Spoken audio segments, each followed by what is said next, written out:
Welcome to the channel. In this series, we've dived deep into the missing persons database across the United States, uncovering forgotten files of the missing and sharing them to the internet in the hopes of helping authorities come to a conclusion.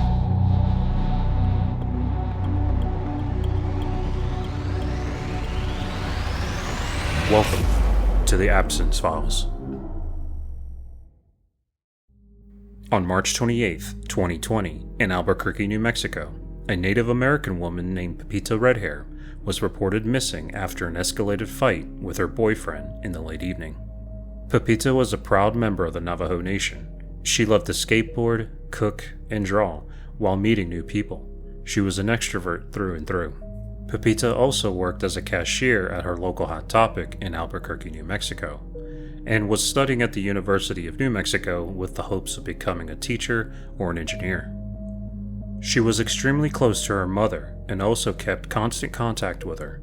Anita, the mother of Redhair, still believes to this day that her daughter would have never ran away without saying anything to her, which leaves her disappearance more of a mystery to her family members. But before we move further into Pepita's missing case, I would like to mention an organization that helps fight against missing Native women, and that's the MMIW, or better known as Missing and Murdered Indigenous Women. You probably recognize the red handprint that's shown on most of the mouths of the protesters and activists at these MMIW events, but there's more to the symbol than what most people realize. The red handprint symbolizes the connection between the physical world and the spiritual world. Native Americans believe that the dead see red, so by wearing red they invoke the help of their ancestors and spiritual guides. The red hand over the mouth has become a symbol for the growing movement, the MMIW movement. They stand for all the missing sisters whose voices are not heard, and it also stands for the silence of the media and the law enforcement who've ignored most of these cases, and the oppression and subjugation of Native American women who are now rising up and saying, #No more stolen sisters. If you wish to learn more about this organization and see the statistics of what's going on, check down in the bio below. There you'll find links on the organization's website and additional information on how you can help. But for now, back to the case. Pepita was last seen by her mother in March of 2020. 2 days before she went officially missing, Pepita left her mother's home to go visit her boyfriend, Nicholas, at his house. She then later went with her mother, Anita, to McDonald's. After their get-together, Anita dropped Pepita off at her boyfriend's home. This will be the last time Anita will ever see her daughter again. 2 days later, in the evening of her disappearance, Pepita and Nicholas went out drinking in the evening of March 26. Though the information was vague by the police, Nicholas explained that they met up with another man whose name was not released to the public. He further explains that he and Pepita got into another argument at the party that late evening. The last time Nicholas claimed to see Pepita was when she was walking outside of the party. Nicholas added that Pepita sent him a text message the following day to inform him that she was with another man. Nicholas believes it's the same man that they met up at the party the night before. Unfortunately, this was the last time anyone has been in contact with Pepita. Authorities have yet to confirm Nicholas's story. Pepita's family made several attempts to contact her by text message or even phone calls. Anita contacted the Albuquerque Police Department and filed her daughter as a missing person on March 28th. Now, some time has passed since the disappearance of Pepita, but there are several red flags during this entire situation. Who was the man that met up with Pepita and Nicholas at that party that night? Another major question is, how bad were things at home for Pepita that she was willing to go with another man in a matter of days?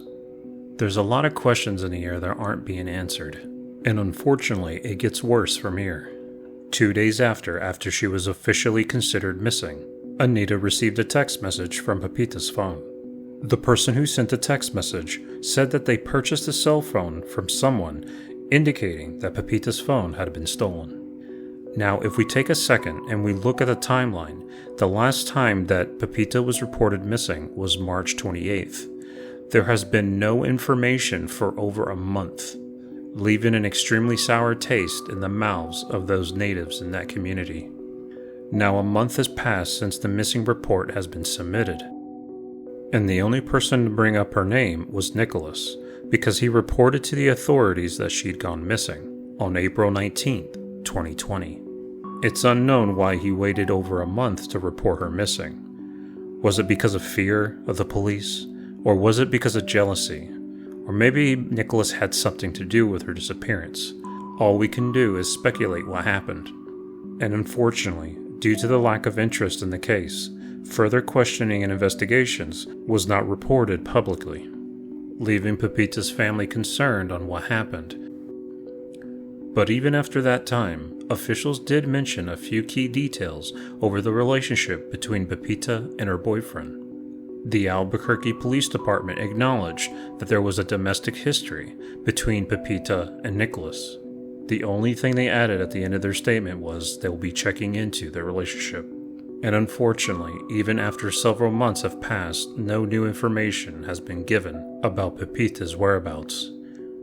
But on October 2021, Anita, alongside with her friends and her family members, held a rally in Albuquerque, New Mexico, to raise awareness of Pepita's disappearance and to remind the citizens of that city that she's still missing and nobody has found her. Anita, the mother of Pepita, talked to the news channel 3 years after her disappearance, and this is what she said. Anita King has become a familiar face, searching for her daughter, Pepita Redhair. I'm her voice now. She has been searching. It's been 3 years. Mentally, physically, emotionally, my life has changed with that, all that together. Her life is now focused on finding her daughter, living through the pain. It does hurt. It took me a while, it took me a long time, but I still, have to face this. And I accepted that she's missing. King and other MMIP families held signs, chanted, and marched from Tigway Park to the DA's office, the courthouse, and City Hall. I want to continue doing this walk, prayer walk, and awareness to, try to get answers. The situation bringing on other challenges. I live with depression. I live with anxiety. And mentally, there's time that I couldn't think straight because no one's helping. No one is trying to help, find her where she's at. As of today, it has been 4 years since her disappearance. Pepita's case has now been classified as a cold case by investigators. But if you feel or know anyone who can help, or at least provide any information, please contact the Albuquerque Police Department at 505-242-2677, or the New Mexico Department of Public Safety Missing Persons Hotline at 1-800-457-3463. Pepita was described as a 27-year-old indigenous woman with brown hair and brown eyes. She stood at 5 feet 1 inches tall and weighed 141 pounds. Pepita has 2 moles on her chin and a scar on her left eyebrow. She has tattoos as well, a moon with a lightning bolt on her left leg, a butterfly on her shoulder, and a dinosaur on her right arm. Her last name Redhair is also tattooed on her body. And if you wish to help even further, there are links down below in the description that will take you to the MMIW website if you wish to donate and help the cause. Or you can also click the links to see all the information that I pulled for this video. Hey everyone, thank you so much for making it to the end of the video.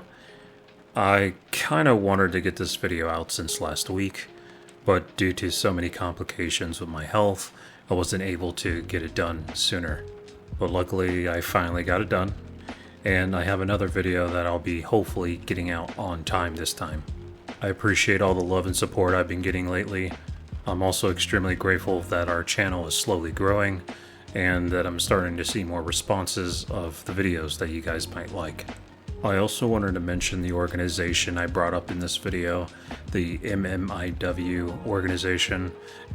It's a good cause. There's a lot of statistics showing that Native American women are, I would say, endangered because they are constantly being targeted through malicious intent. And it hits home for me. As for myself, I'm a Native as well, and so is my wife. So I felt like I needed to do something, especially for my first episode of the Absence Files. And just in case you're wondering, absence is Latin for absent, or aka missing. But yeah, I appreciate you guys sticking around. Thank you so much, and I'll see you in the next one. Detective Raincoat out.